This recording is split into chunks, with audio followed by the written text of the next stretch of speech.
What's up, everyone? Welcome back to another episode of Bolero. Sam here with Gab and Maui. Hello, guys. Kumusta kayo? Hello. I was supposed to wear red, pero I'm wearing black. Because for all the UE fans out there. Lamay ba 'to para sa UE Tama fans? yung para sa UE. Condolences para sa UE. No? Pero hindi, dapat nga pala nagmaroon tayo, no? Sayang. Mali. Hindi natin naisip. Kasi minamadali namin to para sa inyo, guys. So we've talked about this. You've seen in the title already what we're going to talk about. It's been confirmed. Rey Remogat is actually going to the UP Fighting Maroons. And in the previous episode, we were just talking about yung supposed rumors na he was going, and ang bilis ng pangyayari, di ba? Parang, were you shocked, Gab, Maui, nung narinig nyo, and finally na-confirm na pupunta nga talaga siyang UP? Yeah, yes. I was shocked. We'll talk about it more later, but yeah, I was shocked that he actually confirmed that he's going to UP. Maui, ikaw, shocked ka ba? Definitely, I was still shocked, di ba? Kahit even if it was still a rumor. Actually, when I went on guesting kay Naveen, yung pad ni Naveen, he was saying Shout out to Naveen for Watch giving that us a show, chance. by Shout the way. out to the Navs Effect. The Navs Effect. The Shout Navs out, Effect. Actually, sabi niya during the podcast, Lasal was even the first one who tried to poach Rey Remogat. So it's a bit surprising pa rin for me kasi so far all of the rumors, even the ones posted by not so credible pages in probably Facebook are happening, di ba? So this is another stamp of that Remogat is going to UP.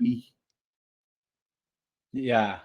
So yun nga eh. Akala ko ako lang yung parang naririnig mo na yung rumors, yung balita, pero pag mabasa mo na yung article or makita mo na yung post ng player, kakagulat pa rin eh. Even the Jared Bahay one, no? But good for us kasi lots of new UAAP content for us to talk about. So that's what we're gonna talk about today, no? Yung Rey Remogat to UP news or update. It's official. And siguro the way we're going to talk about this is magbo-ballers versus boleros tayo or ballers and boleros tayo.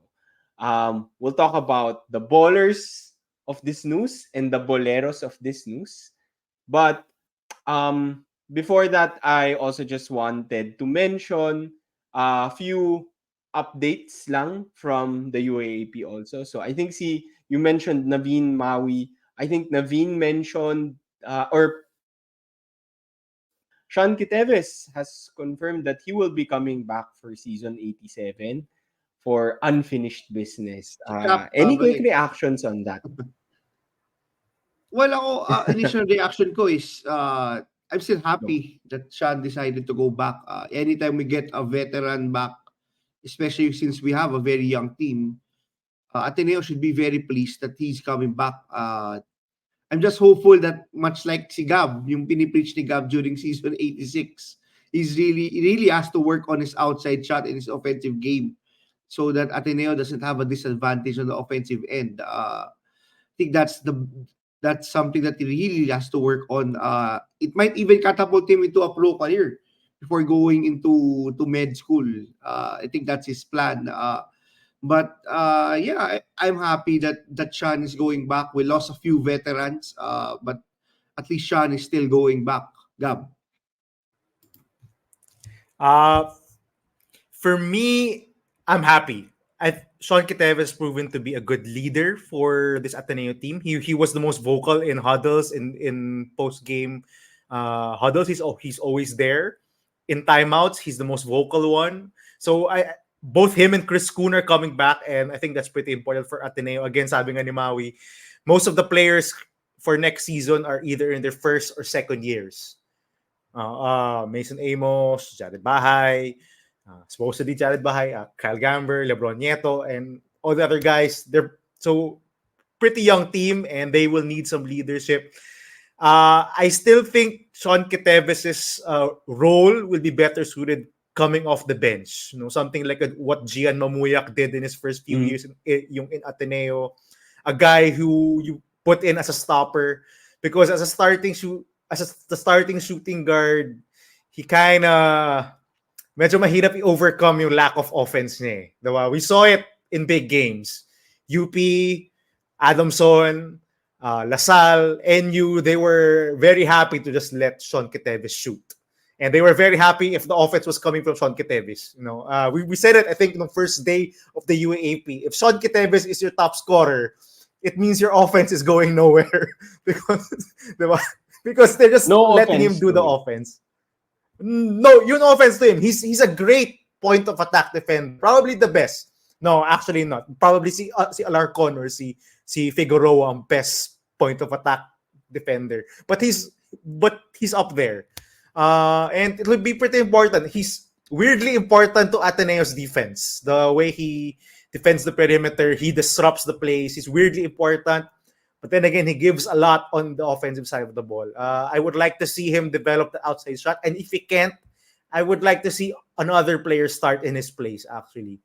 A guy like maybe a Josh Nieto, Kyle Gamber, Rafi Celis can take over that 2 spot over him because ang hirap talaga na may isang tao na sobrang negative on offense. So that's just for me. But I'm happy that Sean is back. And we get to see his guns all over again. Speaking of players coming back, we all know the MVP, Kevin Cambao, despite probably getting offers abroad, is coming back for UAP season 87 and recently concluded playing for the strong group team. Unfortunately, coming back for now. natalo sa championship dahil natalo sila sa game-winning 3. Who knows, tama dyan, Maui. But congrats, by the way, to KQ for at least winning yung all, ano ba yun? Parang all tournament team. All tournament team. Basta parang first team, all NBA, parang ganun, di ba? So, KQ still impressing abroad kahit na wala sa UAAP, no? So, let's get to the meat of the discussion. So, Ballers versus Boleros, Rey Remogat edition tayo. So, let's start with the obvious baller. Let's do alternate baller versus baller and Bolero. Let's start with the obvious baller and the obvious Bolero.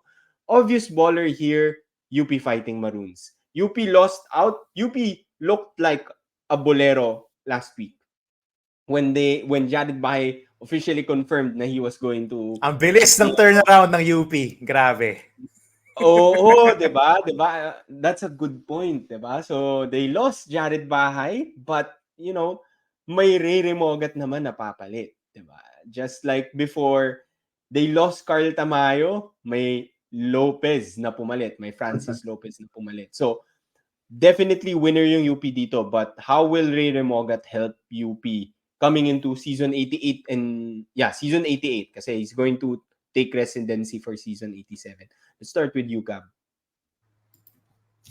Well, I said it previously, Rey Remogat is probably the most watchable next to KQ player in the UAP. Highlight reel machine.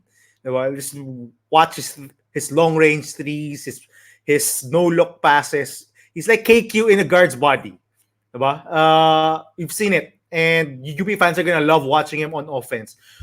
What's interesting to me in UP is if Rey Remogat can actually develop his defense. I think because he was carrying such a big load offensively for UE, he kind of, I don't want to say relax, but he didn't, he wasn't the ball pressure type guard. He was happy to take a back seat on defense as much because he had to carry such a load on offense, had to run everything on offense. So and UP, you know how UP plays. Physical, in-your-face, man-to-man, ball pressure defense. I'm interested to see if he can step up in that regard. He won't be carrying such a heavy load on offense in UP. There's no way that he will hog the ball in UP. I mean, the UP are just so many weapons, both already on the team and coming into the team. So there's no way he's going to carry that much of a load. But on defense, I'm very interested if Coach Gold can improve Rey Remogat's defense. It'll go a long way. No? And just another addition to the many guard weapons that Coach Gold has at his disposal. This is gonna make sure that UP is gonna be a contender for season 87, season 88 and beyond. He said in the article he's playing in season 88 and 89. It's a bit of a shock to me. We'll talk about that later. But I mean, if you have Rey Remogat season 88 and 89, presumably as your starting point guard, I think you're gonna be contending. And that's good for UP fans. That's good for the UP community. He's a hell of a player, man. A hell of a point guard. And I'll be shocked if he doesn't start. No? I mean, he has Janjan Felicilda there, but I'll be shocked if Janjan gets a starting nod over Rey Remogat. Maui. Yeah, I think si Gab said most of it naman. I think he will be a very good addition to a very dangerous UP team. Definitely a lot of blue chip recruits coming, especially in season 88 potentially. Ang ganda nung sinabi ni Sammy actually. This was very similar to what happened to them last offseason when they lost Carl Tamayo, di ba? They got Francis Lopez agad. And now, UP has lost out on the Jared Bahay sweepstakes and they end up getting Rey Remogat, but come season 88 pa. So it really looks like yung plans ng UP is finally getting into place. I think Kagulangan will definitely go back now for season 87. Then come season 88, Remogat will enter and definitely get that point guard role. Much like Gab, I hope he starts. I think he has to start. Anywhere Rey Remogat plays in the UAP, I think he has to be the starting point guard. I think that was proven from how he performed this season. Much like what Gab said, I think the biggest question is defense. It will be very good to see him. I think I tweeted this out today on X. I'm happy that UP got him. I would have preferred Remogat to probably just play out a year and go abroad. But UP getting him is really bolsters their chances come season 88. I think that it is very good for us to see how Remogat will play when he is part of a contending team.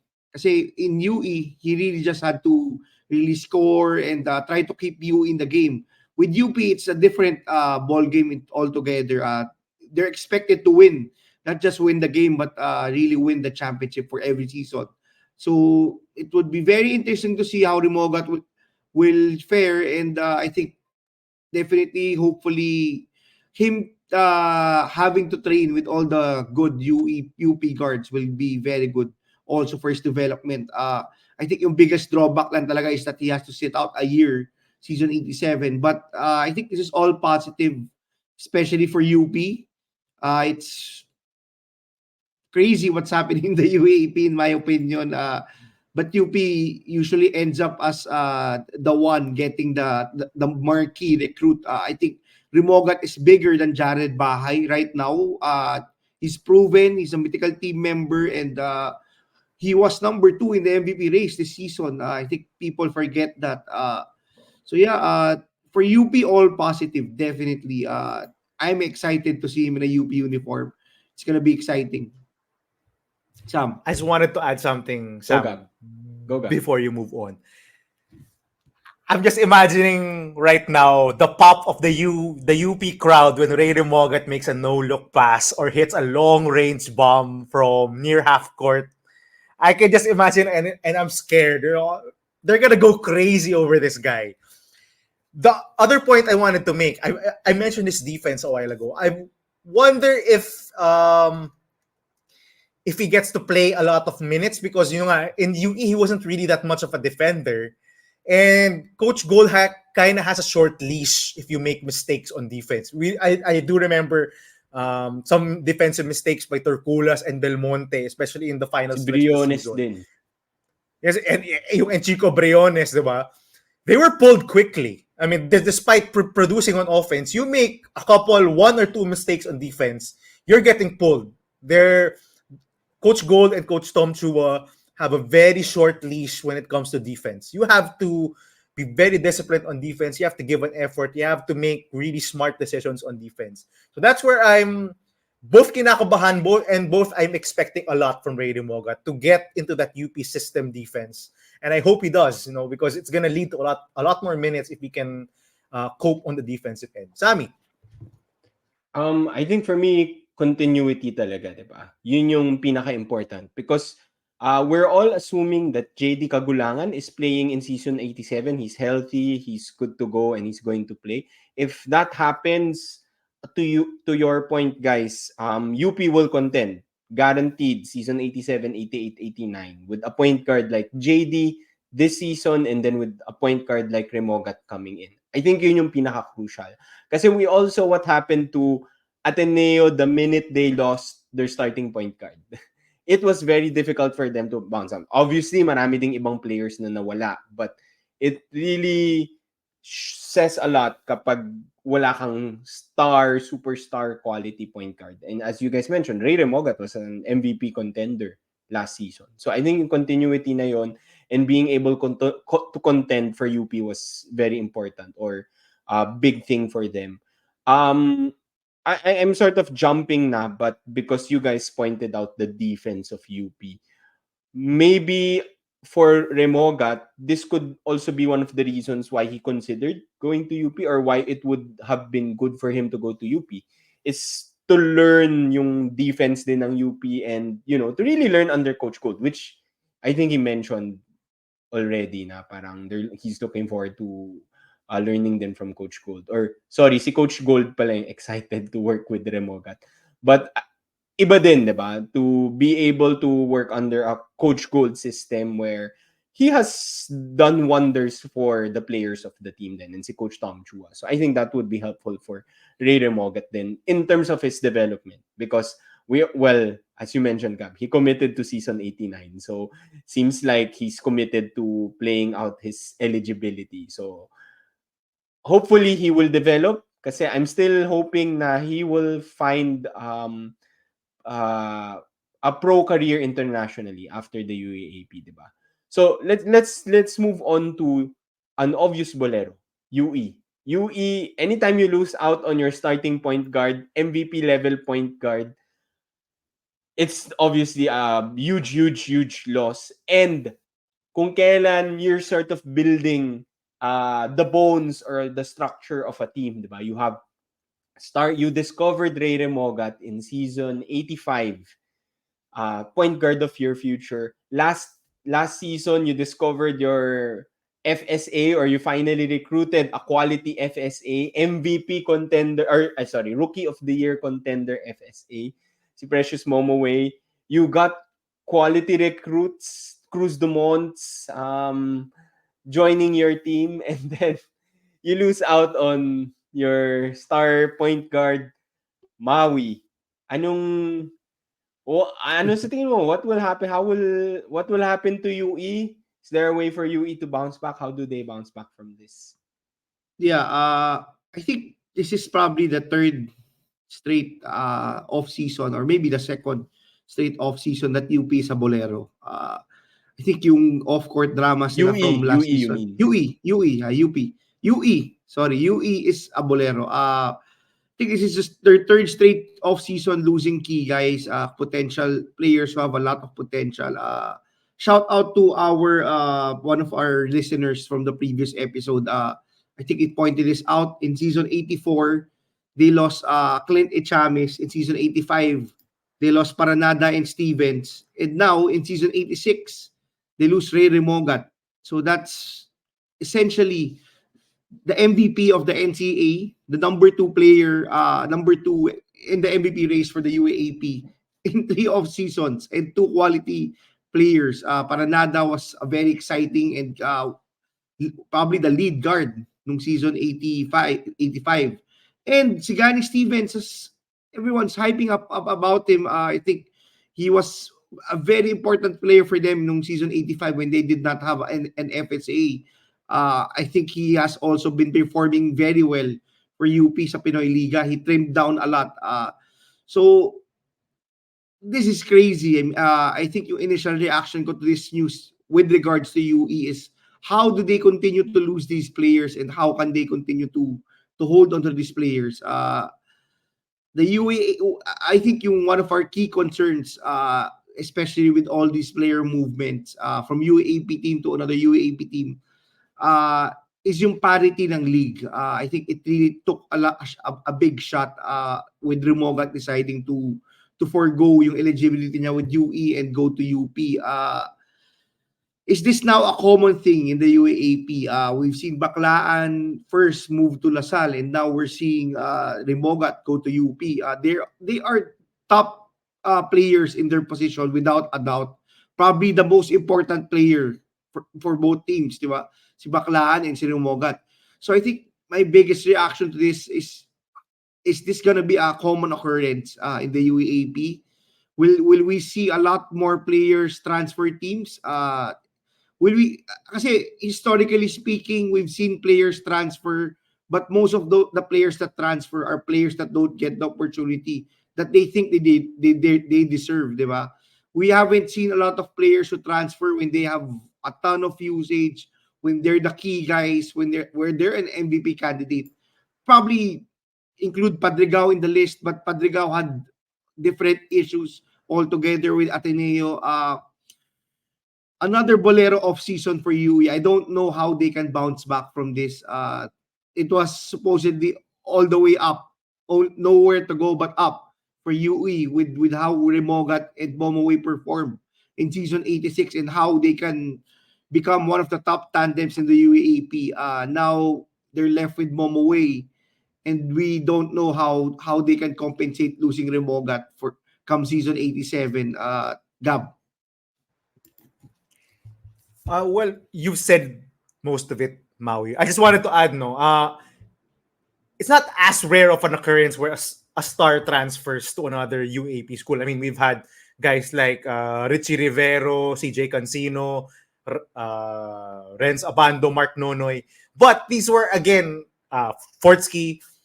But these were, again, internally driven departures. Diba? There were a lot of issues in their current school. CJ Cancino with the bubble, si Renz Abando rin with the bubble in Bicol, at yung mantika raw yung food. Tapos, si Fortsky with all his issues in Ateneo, si Richie rin, his issues in Lasal. So, there were stars that have transferred. So, I'm interested to hear from Rey Remogat. So, if anyone can get Rey Remogat on their podcast or on their show, Navs Ganglani, if you can, or to our friend Nico Rocha, if you can get him on and straight ask him, why did you leave UE? Was there something going on? Because I'm interested. We've heard rumors of the past. In season 85, there were issues with Jackson Tiago. I'm interested if this is the same thing. Why Rey Remogat left? Because if there isn't, this is pretty worrying to me. Like I said in the last episode, and like what Maui said, if the main star player of a UAAP school goes somewhere else for no apparent reason, then there must be something wrong. Why is this star guard leaving a great basketball situation for him to go to another school? It hurts the parity of the league. And for all intensive purposes, sorry, I know UP is getting Rey Remogat a really good point guard, a great point guard. But honestly, they don't need him. If I'm being honest, they don't need Rey Remogat. They have Janjan Felicilda right there. So they have enough firepower to contend. Yeah, they have enough firepower to contend. They don't need a Rey Remogat to contend. It just adds to their firepower. So ako para sa akin, kawawa ang UE, man. Every year na lang, sabi nga ni Maui na last episode, they're rebuilding. Seems like every year, uy, may bagong player, magaling. We're building to something good. And then they're gone. Kyle Paranada, last season, man, wow, star guard. Everything's running through him. There were a bunch of shooters, and they're gone. So, the way UE has done it is get players who are underrated in the recruiting wars. Mga diamonds in the rough, are not really recruited by other teams, and then they get them. Rey Remogat is a great example of that. Pero diba, you develop the players into a star and then they decide to leave for another school. Man, I don't know what the solution is. Only those on top in those managing the UE athletics or basketball program would be able to know this. Why are our players leaving? And it's a question they have to answer. I don't know. I don't know the answer to that question because I don't know the reason why Rey Remogat left. You know, but it seems like sa power rankings natin next season, Maui, alam na natin sino ang nasa baba. Uy, may Unless mumuwi something pa. changed. May mumuwi pa rin. There are rumors that Momo Wei is also on the way out, Papag-usapan natin but we yan. don't know. Okay. But yeah, I mean, this is sad for UE. Diba, they were going up. They We've been had their saying this, core, diba? but now For 3 seasons na, Gab, that they're on the way up. and yet now they're on the bottom again. I don't even think they have enough talent to beat the likes of UST, diba? UST has more talent now. So I don't know. I'm just sad for UE, man. I loved watching UE. Diba? You guys know this. Since season 85, I think I watched more UE games than ever before because of how they play and how exciting their games are and their style of play, diba? So I'm really sad for UE. I don't know if it's a Coach Jackson Santiago thing again. I hope it's not. But man, I don't know. Sam, go. May follow-up questions na ako dun sa mga sinabi nyo, no? But first of all, Gab, I think you made a good point, no? Yung kay Coach Jack. We've been talking about it in the past. And it would be interesting nga to know why Rey Remogat decided to leave UE. Not why he decided to go to UP, but more of like leaving UE. Was it just the better opportunity, better training in UP, or was there something brewing in UE, di ba? So, and we've been talking about that, yung very polarizing si Coach Jack, na we know UE has been competitive under him. We know he has recruited well, more or less. He has developed his players. It seems like some of the players that stay in UE play well under him, but we've heard rumors or bits and pieces about like players not liking him and why they decided to leave, diba? So very polarizing, and definitely if I were UE and I were managing the team, I would be investigating that.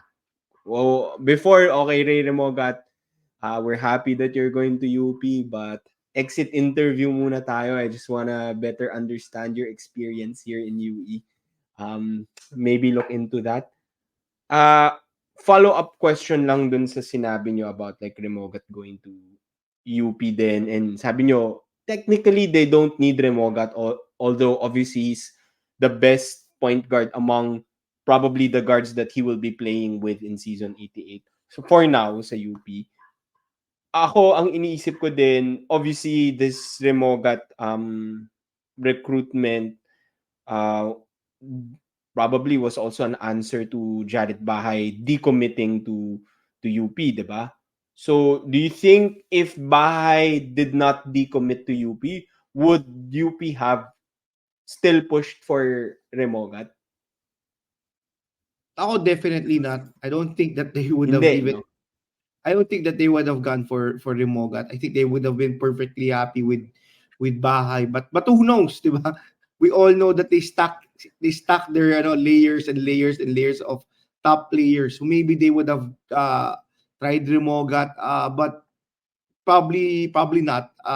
They would have had Jared Bahay. I think that's one of the main reasons they lost Jared Bahay. I think they lost Jared Bahay because they are still intending to play Kagulangan for season 87. I think if they straight up said that Kagulangan was not going back, Ateneo probably wouldn't have snagged Jared Bahay from UP. But yeah, definitely siguro. I don't think. What do you guys think? I don't think that UP would have gone. Oh, But who knows?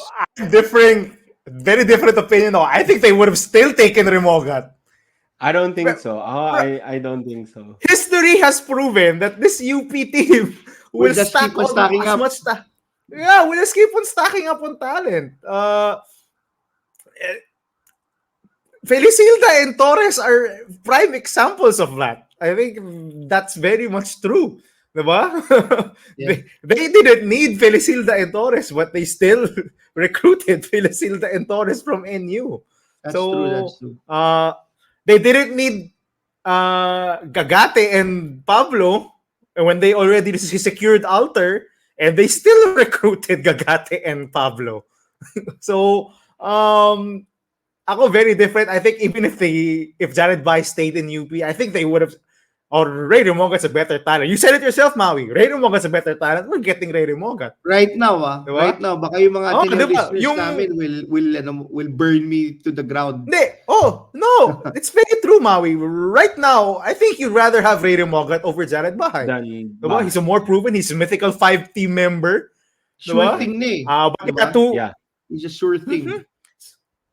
So to answer your question, Sammy, Maui says no, but ako, knowing how UP operates, I think they would have still taken Rey Remogat. I wouldn't be surprised. I would be surprised. But anyway, go ahead. Just to add lang, Sam, I think you mentioned kanina that si Remogat said that he's going to play both season 87 and 88. 88 and 89. 88 and 89, sorry. 88 and 89. Bali, the last 2 years of his eligibility. Yeah. Is this something also new in the UAAP? Players saying that they will play beyond the following year. Kasi right now, we have an influx of players leaving early, di ba? And some people are commenting and saying, I've been seeing this in X for a while now, that maybe players should sign contracts. So, does Remogat have a contract with UP that requires him to finish out his years of eligibility? This is another thing that probably is developing outside the scenes. Diba? You said it best, Sammy. The UAAP is turning into a semi-pro league. Yun lang. Actually, subscriber natin unang nag-coin no, no? So, I don't want to take credit for that. So, yon. But anyway, I asked Gab because I feel like, I disagree with you. I agree with Maui. I feel like maybe they would have considered Remogat, but I think they really pushed for Remogat because they lost out on Jared Bahay. So, yun lang. I just wanted to add that point in sa conversation. So, I just want to do a quick round robin. So, obviously, UP, UE, Ballers, UP, dito, Bolero, UE, Remogat, obviously, wherever he goes, panalo siya. But going to a championship contender like UP, panalong-panalo si Remogat.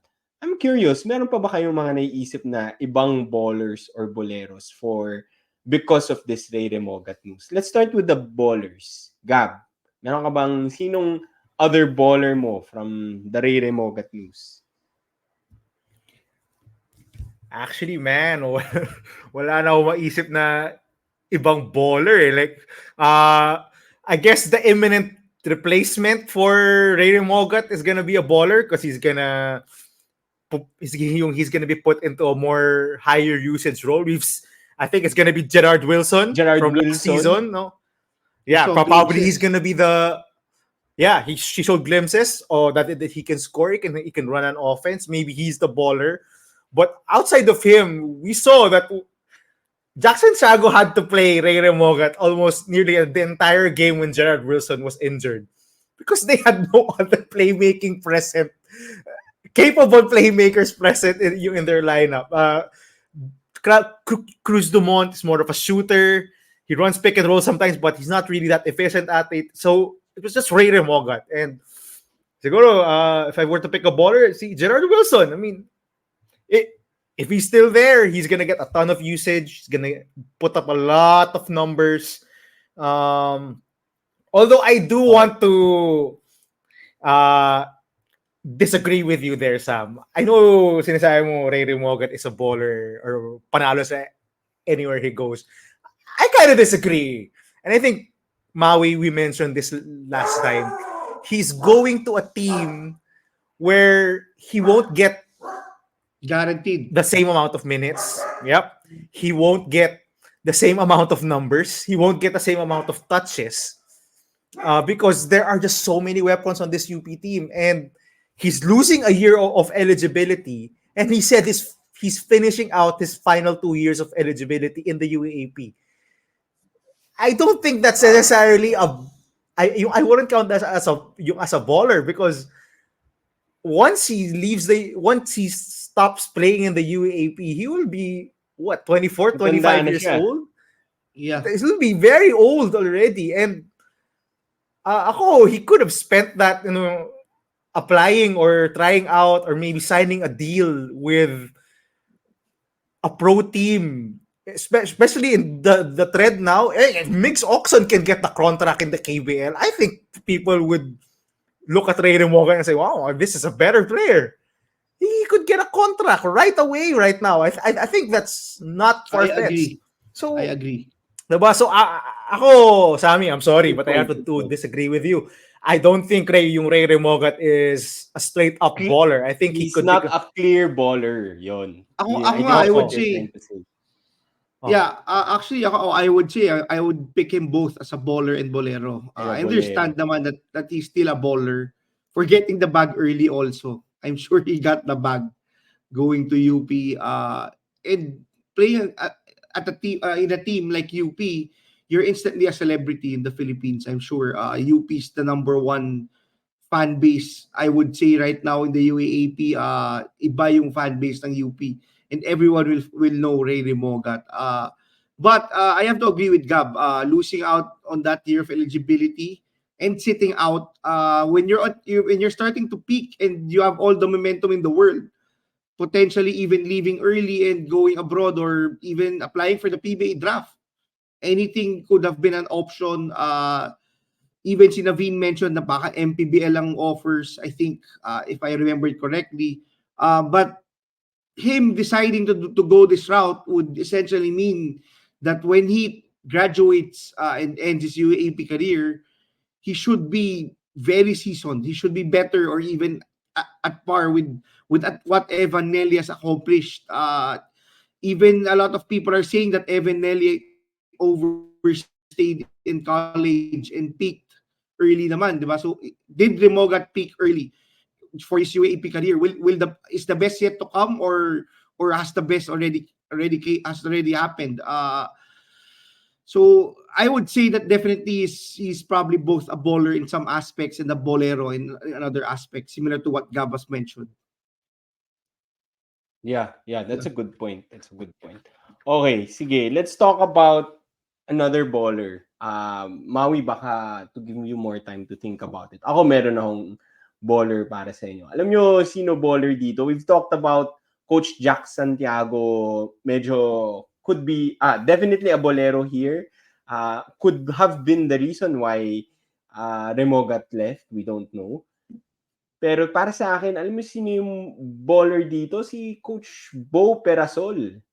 Is a baller in this scenario kasi say what you want to say about Coach Bo, but he's a master recruiter. He almost was able to recruit. Since the Ateneo days, I have to give it to Coach Bo. He is a master recruiter. That's true. Perfect So, role.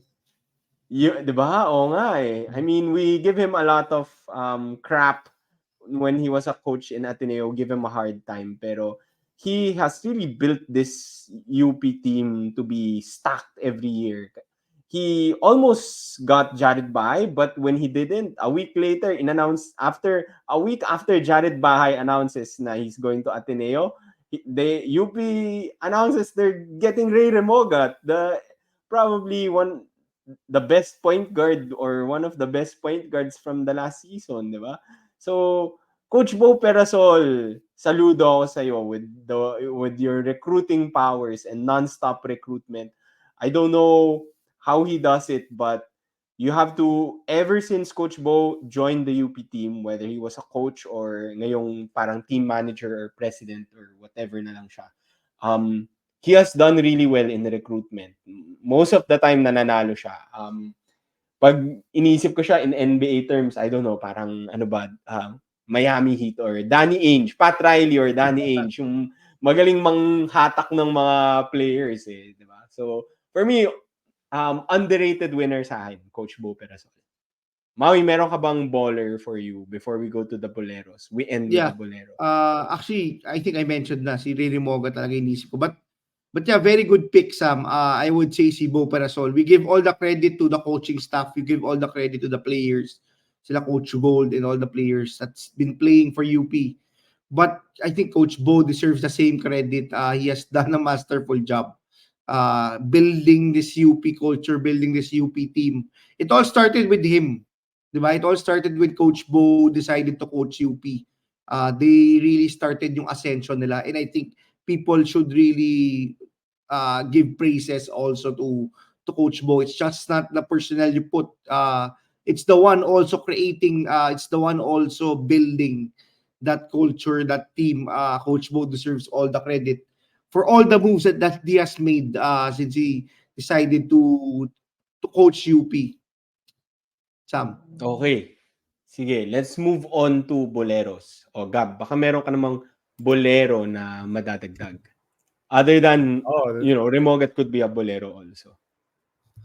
Well, all the other guards in UP are Boleros.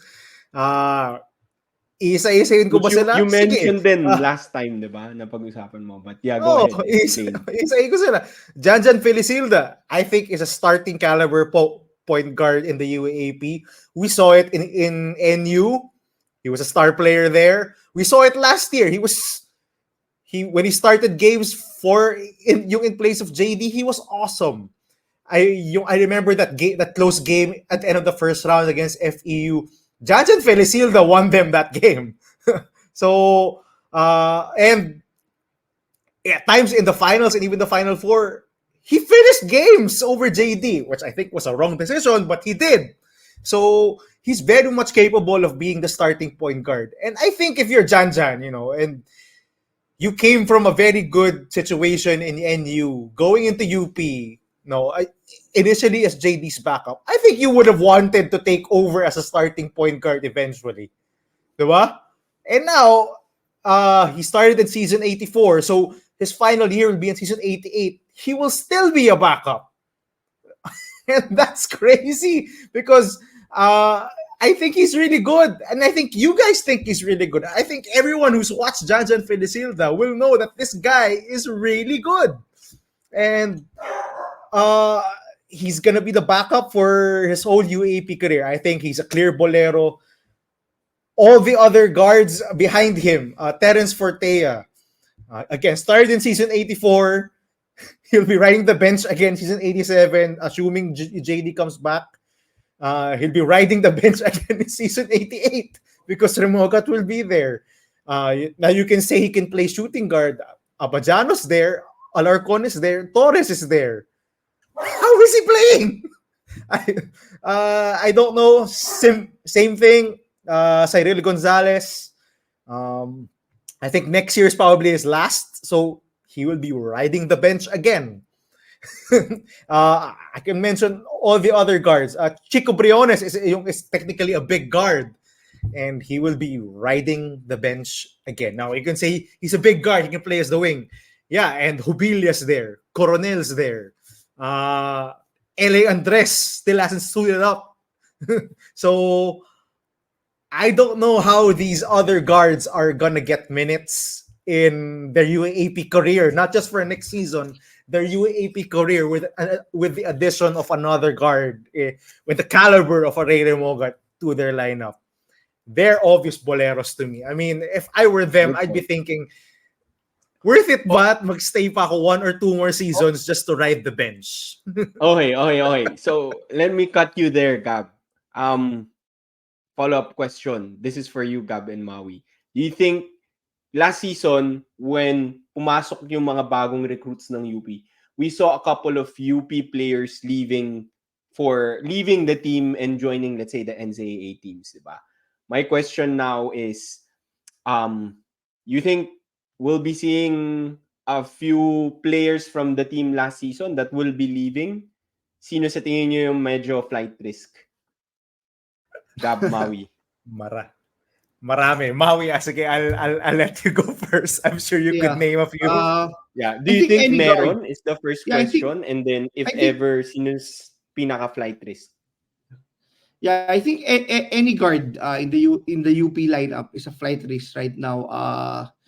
With all the with all that's developing, I think it's one of the main reasons nga we mentioned si Bahay why he decided not to go aside from Ateneo doing its part.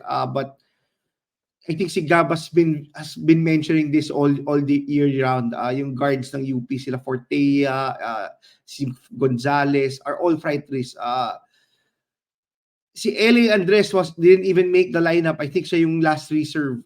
There are a ton of players coming. Si Gab mentioned si Hobilla, Coronel, maybe even the coming weeks UP will announce some other new players, diba, coming to their team. But definitely UP a flight risk. I think this is very reminiscent to LaSalle in the early 2010s. All the players, all of the positions are potential flight risks. We see players like Bolik. We see players like the one who transferred to Letran. And I wouldn't be surprised. Muyang, Diba? Larry Muyang. Lali Muyang, who really thrived and made the PBA.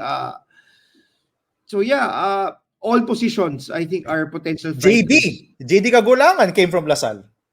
JD Kagulangan also came from LaSalle, diba? Si Gab will mention the other names, but I would say many of them, probably around 1/3 of the team or even potentially half, could be potential flight risk. I don't know if UP intends to sweeten their deal somehow or let them move on, like sila the other players, like the one who transferred to San Beda, Lina and Kalimag. Lina and Kalimag, and si Gozum, who really made himself a career in the NCAA. He was the MVP during the previous season. So it has already been, it's already happening to UP in previous seasons. So with even marquee or higher blue chip recruits, I wouldn't be surprised if a ton of those players are thinking about transferring to another UAP school or potentially the NCAA. Gab, which players do you want to mention? Well, I doubt si Gonzales or si Fortea are gonna leave because they've already spent a ton of time already in the UAAP, and I think they're pretty up there in age already. So if ever I don't think they're gonna transfer. I think the best decision for them would be to move on in their career, to go pro or to go to the MPBL, diba? Because diba, how for me, unless they really want that degree or UP is offering something so sweet that they can't leave and that they're willing to ride the bench for 1 or 2 more seasons, then I would, if I were them, I would leave. But aside from the guards, you can also look at their big men who are going to continue to ride the bench for season 87. Mention Gagate, who rode the bench last season. He's going to ride the bench again this season with the entrance of Gani Stevens and Sean Alter still gonna be there. Luis Pablo still gonna be there. There are a ton.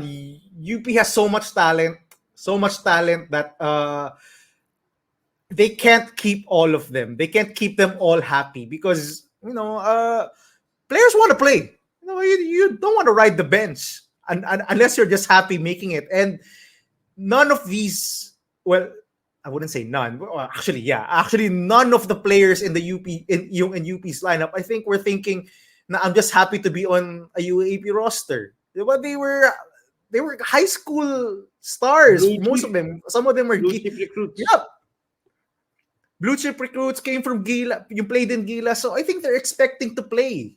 Diba? I don't think you came into UP expecting just to sit on the bench.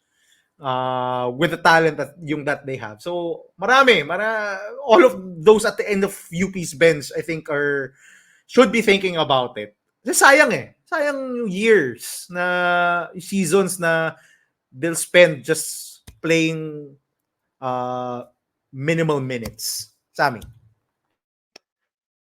I asked that question kasi sa totoo lang, when you mentioned Terence Fortea, I completely forgot about him. Kasi he barely played last season, di ba? Because he was injured.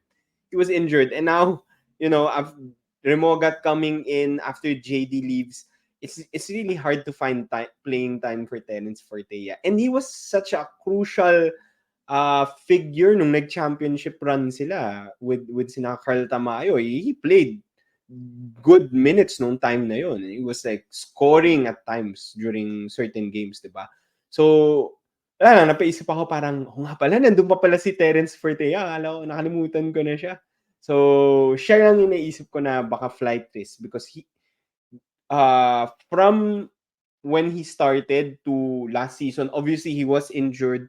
He probably was not able to recover talaga well, although he was healthy na. So, it's just, I can't imagine him getting enough playing time sa UP, especially with the loaded backcourt now. Let's end it, Maui, with your Bolero. Meron ka pa ba bang Bolero from the Rey Remogat news na naiisip? Yeah, I think we mentioned most of them. Definitely UP is the baller, but their players continue to be boleros. They just have to really fight and try to get more playing time, I guess, to other players. But it's gonna be hard because they're getting all of the top players. These are not their regular players. These are even getting a player like Remogat, who is already proven, is even harder to beat. I think yung comment section natin from the previous episode says it all. Many of the people said that Remogat will definitely get a lot of playing time because of the caliber of player he is, and that's right. So Totoo naman. all we want is a crazy UAP season, a crazy UAP off season. I would say. I can't believe that we can have one as crazier or even much crazier than the one that we have during season 86. I think you guys would have to agree with me on that. I think we can end on that. Sam. Okay. So, those are some of the ballers and boleros that we have from the Rey Remogat news. But definitely, this is an exciting development for us. So, hopefully, we will have more news for the upcoming UAAP Season 87 and Season 88. Na, obviously, Rey Remogat. I think, for me, yun yung isang bolero, no? We are going to miss Rey Remogat for Season 87. He's been a pleasure to watch nung season 86. Good point, Sam. Good point. We won't be able to Oo. watch him next Oo nga. season. You guys, Parang both of you i-repurpose have rin yung called Mogat. him. Tama. Diba? Both of you have called him the most exciting player in the UAAP. And we're gonna miss him for one entire season in season 87. So, the fans that just want to watch Rey Remogat and enjoy him playing will have to wait. So, medyo bolero tayo for that. But definitely looking forward to season 88. Before we looking forward to him coming back for season 88. So before we go, quick announcement lang. We will be, Gaba, announce ko na. So we will be covering the Final Four and the finals of the UAAP Juniors basketball game. So I think this Wednesday yung first game. So we will be watching those games and we'll be talking about them after. So we'll do like a post-game analysis just like what we do sa seniors. So stay tuned for that and definitely we'll talk about the finals. Sino man ang umabot sa finals? Probably Adamson. Adamson is medyo sure ball na. Adamson is a crazy good Medyo game, nakakatakot man. yung Adamson. But we'll see. So stay tuned for that. For those watching the juniors o sinusubaybayan yung juniors, subscribe so that you can get to listen to the podcast when we talk about the juniors Final Four game. Looking forward to that. Comment down below what else you want us to talk about and your thoughts. Sino pa bang ballers or boleros from this Rey Remogat news? Are you happy? Are you not? I guess kung taga-UE ka, you're not happy. And don't forget to share with your friends. We'll see you again this week kasi we'll do the juniors coverage. Bye-bye!